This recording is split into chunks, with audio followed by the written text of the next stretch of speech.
बिस्मिल्लाहिर्रहमानिर्रहीम। अस्सलाम वालेकुम।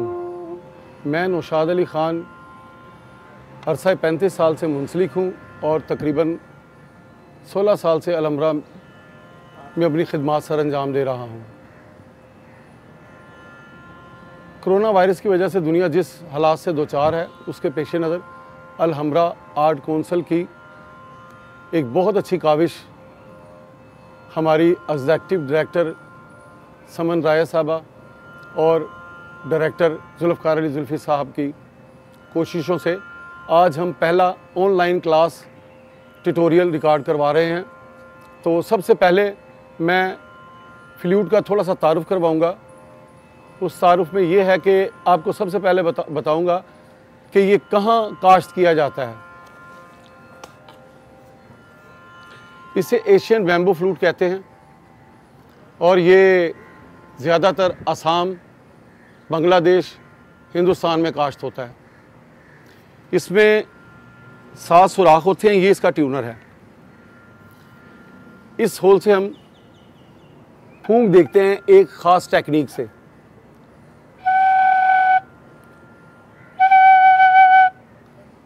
इसे सीखने के लिए, इसमें फूंक देने के लिए, इसमें विस्लिंग पैदा करने के लिए मुख्तलिफ तरीके से इसे सेट करना पड़ता है, जिसे हम पिच कहते हैं।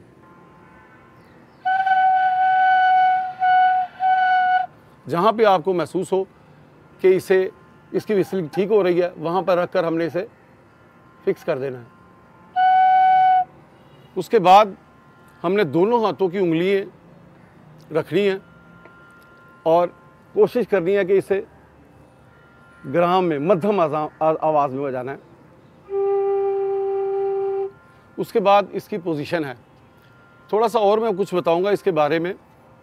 हमारे मौलाना रूमी साहब, उन्होंने बहुत कुछ लिखा है फ्लूट के बारे में। और दूसरा, इसकी पुरसोज आवाज़ के लिहाज से इसे बाकी साज़ों पर बहुत अहमियत हासिल है। और दूसरी बात ये, ज़्यादातर ये बैकग्राउंड म्यूज़िक में इस्तेमाल होती है। अब मैं फिर दूसरी तरफ आता हूँ इसकी पोजीशन के बारे में। और आज मैं आपको ये बताऊँगा कि जो लोग ये सीखना चाहते हैं उनके लिए बिल्कुल स्टार्ट से हमने बताना है। तो प्लीज़ ज़रा तवज्जो कीजिएगा। मैं इसकी पोजीशन की तरफ आपको लेकर जा रहा हूँ। तो मैं मोइन से कहूँगा ज़रा पोजीशन आपको दिखाएं और बताएं। साइड फ्लूट की जो पोजीशन हम स्टार्ट में बिगनर्स को स्टार्ट करवाते हैं, उसका ये सीन है कि जो हाथ आपका, यानी कि अगर आप लेफ़्ट हैंडेड नहीं है, आप राइट हैंड से ही लिखते हैं, तो आपका जो राइट हैंड है वो नीचे वाले 3 होल्स को इस तरह कवर करेगा जो आपकी उंगलियों की सेकंड इंचेस हैं। 2 फिंगर्स, ये 3 फिंगर्स यूज़ होंगी हमारी फ्लूट प्ले करने में। ये वाली जो 2 इंचेस हैं, इस पर 2 होल्स आएंगे। और जो ये तीसरी हमारी फिंगर है, इसके यहाँ पर फर्स्ट इंच में इसका हम सुराख जो है वो कवर करेंगे। सबसे पहले फ्लूट को इस तरह हमने पकड़ना है, उंगली से ग्रिप करके। अगली फिंगर रखनी है, फिर बाद में थर्ड रखनी है। जो डायरेक्शन है हाथ की वो नीचे की तरफ जाएगी, इस तरफ, ये सामने की तरफ नहीं। आप देख सकते हैं हम इस तरफ रख रहे हैं फ्लूट की अपनी पोजीशन।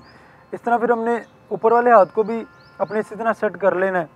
अब बात आती है कि फ्लूट की जो इसकी आवाज़ की जो फ्रिक्वेंसीज है, जिसे हम ब्रेथ टेक्निक कहते हैं, जो हमारी फूंक है, वो 3 तरह की होती है, जिसको हम म्यूज़िकली लैंग्वेज में कहते हैं ग्राम, टीप। और जो तीसरा सबकत है वो क्या नाम लेते हैं, ज़्यादा यूज़ नहीं होता भी है तो बड़े प्रोफेशनल लेवल पे। मैं आपको तीनों जो है वो इंट्रोड्यूस करवाता हूँ। ये जो मध्यम आवाज़ है, इसे हम म्यूज़िकल लैंग्वेज में ग्राम कहते हैं।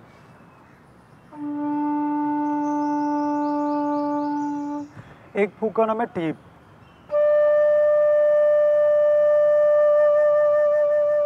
इसे टीप कहते हैं, जो थोड़ी सी बारीक और थोड़ी सी इसकी जो मेरी फ्रिक्वेंसी है वो तेज़ करनी पड़ती है ड्यूरिंग ब्लो। अब जो है थर्ड सबकत मैं बजा रहा हूँ। तो सबसे पहले जो इनिशियल लेवल पे बिगनर्स हैं, फ्लूट सीख रहे हैं, उनको अभी मैं पोजीशन पे नहीं, हम शुरू में पोजीशन पे नहीं उसको यानी कि करवाते। सबसे पहले इजी करने के लिए जो इसकी विस्लिंग करवाएंगे, सही करनी है जी। सिर्फ फिंगर्स के साथ आपने रखना है। जो लेयर है आपके सेकंड फिंगर की, सेकंड लिप्स की, उसके नीचे रख के सुराख को थोड़ा सा तिरछा करके, जिस तरह कभी स्कूल के वक्त में ढक्कन से, पेन के ढक्कन से आवाज़ निकाला करते थे, उसी तरह। अच्छा मोइन, इसे और थोड़ा सा हम आसान करने के लिए बताएंगे, जो बिगिनर हैं हमारे उनके लिए, और इसे आसान करने के लिए मैं बताऊंगा। बेशक इसे ये समझ लें कि हमने फ्लूट को जो है ना दोनों हाथों से इस तरह पकड़ना है, इसे थोड़ा सा अंदर की तरफ पुश करना है, फिर मज़ीद आपको महसूस होगा कि हमारी जो विस्लिंग है उसमें निखार पैदा हो रहा है। फिर देखिएगा, जब आप ये देख रहे हैं कि ये आवाज़ पैदा होना शुरू हो गई है, तो उसके बाद हम इसे मज़ीद थोड़ी सी फूंक की मिकदार को बढ़ा देते हैं।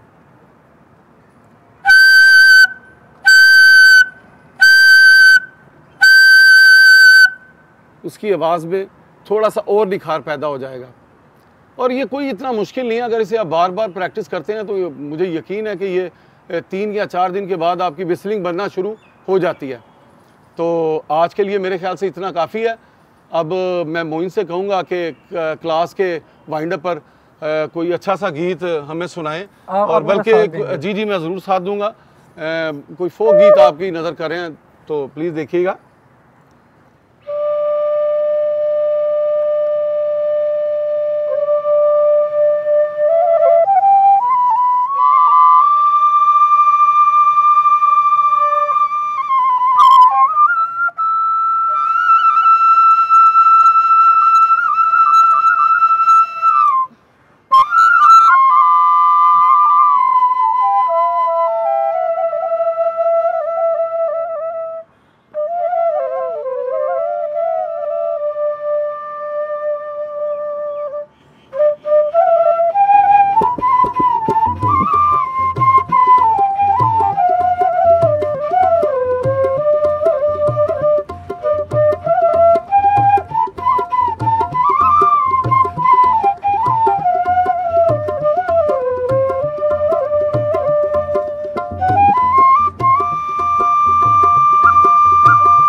जी, तो ये हमारी पहली क्लास थी। अब इंशाअल्लाह ताला अगली क्लास लेकर फिर हाज़िर होंगे, आपसे मुलाकात होगी, और मुझे उम्मीद है कि आप इसकी प्रैक्टिस ज़रूर करेंगे, इसकी विस्लिंग की प्रैक्टिस ज़रूर करेंगे। इंशाअल्लाह फिर मुलाकात होती है।